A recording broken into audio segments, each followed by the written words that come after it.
បាទបើសិនជាយើងនិយាយទៅវាមានទាំង negative ទាំង positive បើសិនជាយើងនិយាយពីផលវិជ្ជមានណាវានឹងជួយ productivity យើងកាន់តែលឿនល្អ faster យល់ទេបាទអញ្ចឹង AI ជួយយើងផលិតភាពរបស់មនុស្សកាន់តែច្រើនជាងមុនហើយក៏យើងមិនអាចបដិសេធថា AI នឹងអាចធ្វើឲ្យមនុស្សខ្លះ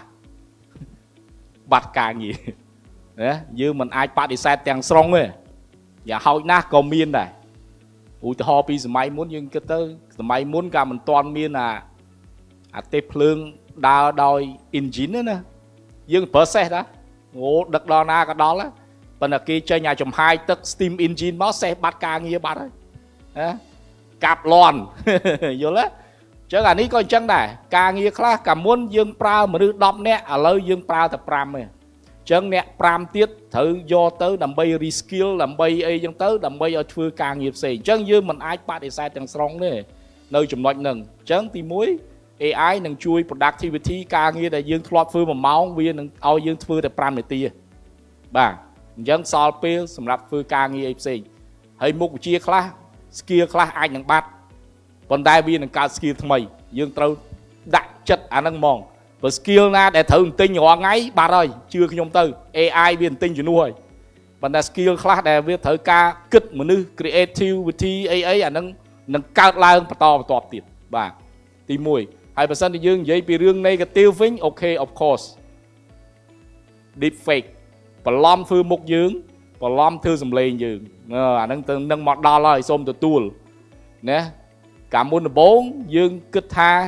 មិនឃើញផ្ទាល់ភ្នែកអត់ជឿទេវិញតតែឃើញប៉ុន្តែឥឡូវឃើញចង់ងឹតទៀតណាខ្ញុំចង់បញ្ជាក់អញ្ចឹងណាតិចទៀតយើងថាអេចង់ chat ទាលុយហ្នឹងឲ្យបើកវីដេអូ call មកមកអញចង់ដឹងថាពិតអានោះបើកឲ្យ plate សំលេងហ្នឹងមុខហ្នឹងជឿអត់តិចទៀតលែងជឿខ្ញុំប្រាប់ចង់ខ្ចីលុយមកឡៃនេះអញនៅកាហ្វេឡៃនេះហើយជិះម៉ូតូមកមិនអញយកខ្ចីលុយពួកសំបីវីដេអូ call លែងជឿគ្នាដែរចាំមើលតិចទៀតវានឹងមកដល់បាទហើយអញ្ចឹងអានឹងមួយបរិបត្តិមួយទៀតពាក់ព័ន្ធអីគេ fake news អីហ្នឹងវានឹង AI generated fake news ហើយអញ្ចឹង digital literacy ដែលយើងត្រូវបញ្ចូលហ្នឹងត្រូវបញ្ចូលបរិញ្ញាកលឹះដែលត្រូវកំណត់អត្តសញ្ញាណថានេះជា AI ឯងឡៃនេះសំខាន់ឃើញវីដេអូមួយឃើញរូបភាពមួយយើងត្រូវមានកលឹះប្រាប់ថានេះចង់មើលថារូបនឹង AI មើលវីដេអូនឹងមិន AI ត្រូវមើលចេះត្រូវ spot ហើយនេះអានេះជាចំណុចសំខាន់ដើម្បីឲ្យអ្នកប្រើប្រាស់អាច identify បានក្រៅពីនឹងយើងដឹងហើយ AI អាចផលិតមេរោគ computer faster than we write លឿនជាងអ្នកស្អី program ទៀតអាហ្នឹងគឺជាចំណុចអាក្រក់នៃ AI